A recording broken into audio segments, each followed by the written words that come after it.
परीशे और अलीजे का कमरा हम अपने बेटों को दे देंगे। मुझे फिक्र हो रही है कि रमैसा आंटी पता नहीं अम्मी के साथ आके क्या करेंगी।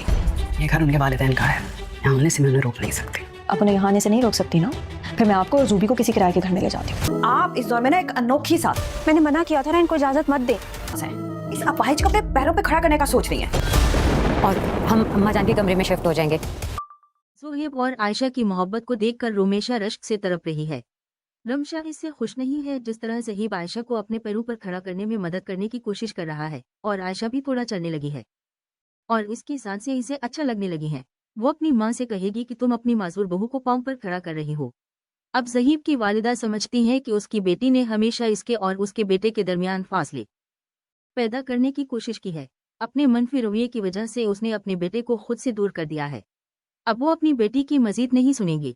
जैसे ही परेशा को मालूम हुआ कि उसकी मां ने रोमीशा को घर में आने की इजाजत दी है और रोमीशा ने पूरे घर को संभाल लिया है, वो बहुत परेशान हो जाएगी। वो अपनी मां को बताएगी कि वो उसे और इसकी छोटी बहन को सूरत में रोमीशा के रहम व करम पर नहीं रहने देगी। रोमीशा मैडम ने पहले ही परेशा और इसकी बहन का कमरा अपने बेटों को देने और अपनी सास के कमरे में जाने का मंसूबा बना लिया है।